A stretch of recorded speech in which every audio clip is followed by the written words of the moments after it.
Welcome to Senthura. Hi friends, 2025ஓட last டேயில் இருக்கோம். ஒரு வழியாக இந்த வருஷம் முடிய போகுது. எல்லாருக்குமே அட்வான்ஸ் ஹாப்பி நியூ இயர். 2025 நிறைய பாடத்தை எனக்கு கற்றுக் கொடுத்துருக்கு. அதுவும் சிறப்பான பல ஸ்லிப்பர் ஷாட் கொடுத்து, எதையுமே சாதாரண முறையில் நம்ம புரிஞ்சிக்க மாட்டோம். செருப்படி வாங்கினா தானே புரிஞ்சுக்குவோம். சின்ன வயசுலேருந்து எல்லாருக்குமே உதவி பண்ணணுங்கிற ஒரு மனப்பான்மையை இந்த வருஷம் என்னை உடச்சிருச்சு. ஏன்னா உதவி பண்ணுறது முக்கியம் இல்லை.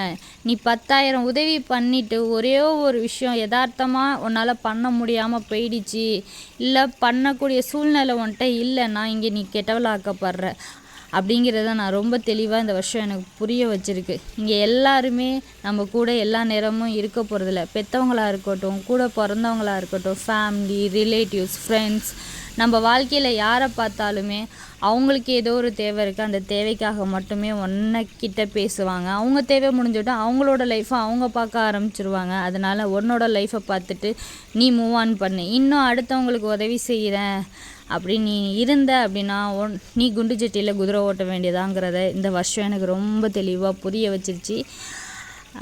எல்லாருக்கும் உதவி பண்ணக்கூடாதா அப்படின்னா அப்படி இல்லை. உதவியோட வேல்யூ தெரிஞ்சவங்களுக்கு நம்ம உதவி பண்ணோம்னா நமக்கும் மரியாதை, அந்த உதவிக்கும் மரியாதை. ஏன்னா ஒருத்தவங்களோட தேவை அறிஞ்சு உதவி பண்ணணும். இதான் நான் கற்றுக்க